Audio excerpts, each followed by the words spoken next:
Assalamualaikum warahmatullahi wabarakatuh. Shalom, namo buddhaya, salam kebajikan, selamat sore semuanya. Perkenalkan, saya Berlana Megasari, salah satu mahasiswa manajemen dari MNC College, ingin mempresentasikan tentang wawancara. Sebelumnya, izinkan saya menceritakan sedikit pengalaman saya pada saat melakukan wawancara di salah satu perusahaan perbankan yang ada di Jakarta. Jujur saja, bukan untuk pertama kali bagi saya melakukan wawancara, tetapi sudah beberapa kali, namun rasa takut, panik, nervous, grogi terkadang masih menyelimuti diri saya ketika melakukan wawancara. Maka dari itu, pada presentasi kali ini saya ingin memberikan sedikit tips apa saja sih yang harus diketahui dan dipersiapkan sebelum melakukan wawancara kerja. Wawancara merupakan kegiatan yang dilakukan oleh dua orang, minimal atau bisa lebih. Wawancara biasanya dijumpai dalam kegiatan pencarian kerja, acara di stasiun televisi, siaran radio, dan lainnya.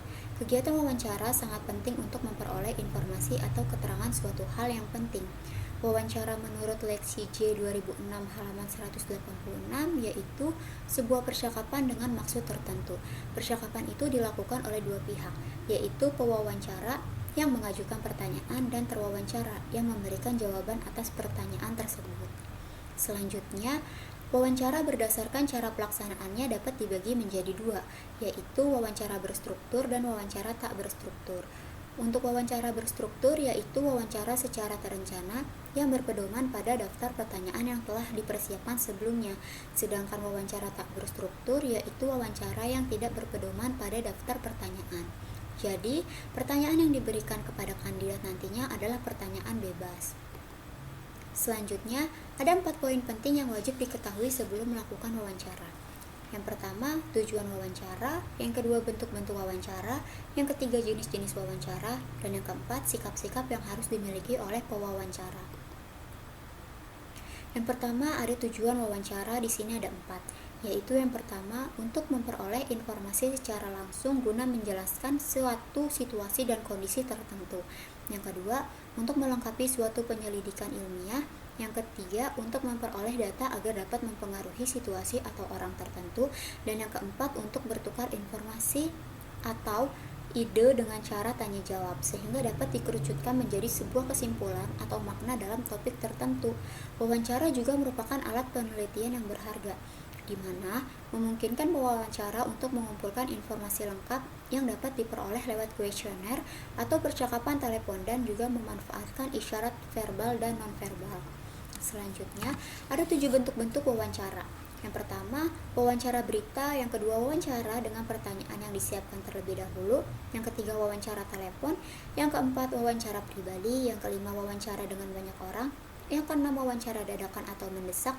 Dan yang ketujuh, wawancara kelompok, di mana segerombongan wartawan mewawancarai seorang olahragawan, seniman, atau pejabat. Selanjutnya, ada jenis-jenis wawancara. Ditinjau dari segi pelaksanaannya, wawancara dapat dibagi menjadi 3 jenis, yaitu wawancara bebas, terpimpin, dan bebas terpimpin. Untuk wawancara bebas, pewawancara bebas menanyakan hal apapun kepada kandidat atau responden. Namun harus tetap diperhatikan bahwa pertanyaan itu berhubungan dengan data-data yang diinginkan dan dibutuhkan. Jika tidak hati-hati, terkadang arah pertanyaan tidak terkendali. Dan yang kedua, wawancara terpimpin. Pewawancara sudah dibekali dengan daftar pertanyaan yang lengkap dan perinci. Dan yang ketiga, wawancara bebas terpimpin. Pewawancara mengombinasikan wawancara bebas dengan wawancara terpimpin yang dalam pelaksanaannya pewawancara sudah membawa pedoman tentang apa saja yang ditanyakan secara garis besar. Dan selanjutnya, menurut Floyd G. Arpan dalam Toward Better Communication, berdasarkan bentuknya, wawancara dapat dikelompokkan ke dalam 7 jenis, yaitu wawancara sosok pribadi, wawancara berita, wawancara jalanan, wawancara sambil lalu, wawancara telepon, wawancara tertulis, dan wawancara kelompok. Nah, untuk wawancara telepon seringkali digunakan akhir-akhir ini pada saat situasi pandemi COVID-19, khususnya di Indonesia. Dalam melakukan wawancara oleh responden, bisa melalui telepon, video call, atau video conference lainnya. Selanjutnya, sikap-sikap yang harus dimiliki oleh pewawancara, yaitu sikap netral, tidak memihak atas informasi apapun yang responden berikan selama melakukan wawancara. Dan kedua, sikap ramah, menyambut dan menciptakan suasana yang mampu menarik minat responden atau kandidat. Yang ketiga ada sikap adil. Pewawancara harus bisa memperlakukan semua responden dengan sama, tidak pandang bulu dan harus tetap sopan dan hormat kepada para responden atau kandidat. Dan yang terakhir, hindari ketegangan. Pewawancara harus dapat menghindari ketegangan selama melakukan proses wawancara antar responden. Selanjutnya, aku mau kasih tips nih ke kalian. Aku mau sharing ke kalian bagaimana sih cara mengatasi untuk melakukan wawancara walaupun belum pernah ada pengalaman. Yang pertama itu, kalian cari tahu informasi mengenai perusahaan, mulai dari historisnya, pencapaian perusahaannya itu apa aja. Pokoknya kalian cari tahu tentang perusahaan sebelum kalian melakukan wawancara. Yang kedua, datang 30 menit sebelum wawancara dimulai. Minimal 30 menit sebelum wawancara dimulai. Kalian jangan pernah datang terlalu mepet ketika ingin melakukan wawancara. Takutnya nanti kalian buru-buru. Dan yang ketiga, memakai pakaian yang sopan dan nyaman, hindari pakaian yang terbuka dan ribet. Tolong sangat dihindarkan pakaian yang terbuka dan ribet. Itu adalah hal yang sangat memalukan kalau misalnya kalian pakai baju yang gak sopan. Yang keempat, harus bersikap tenang agar tidak menimbulkan panik yang berlebih. Usahakan sarapan sebelum wawancara dilakukan. Dan yang terakhir, yang paling penting, berdoa sebelum melakukan wawancara dan berdoa sesudah melakukan wawancara. Jadi, kesimpulannya, wawancara merupakan kegiatan menggali informasi dari orang yang belum pernah kita temui sebelumnya. Ada beberapa poin penting yang ada dalam wawancara yang harus diketahui bagi pewawancara dan kandidat. Sebagai pewawancara bisa menggunakan pertanyaan 5W1H untuk memberikan pertanyaan kepada kandidat atau responden.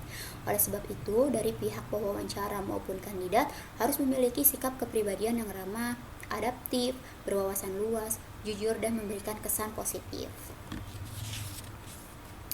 Sebagai penutup, saya ingin mengutip pernyataan dari Claude T. Bissell, yaitu ambillah risiko yang lebih besar dari apa yang dipikirkan orang lain aman, berilah perhatian lebih dari apa yang orang lain pikir bijak, dan bermimpilah lebih dari apa yang orang lain pikir masuk akal.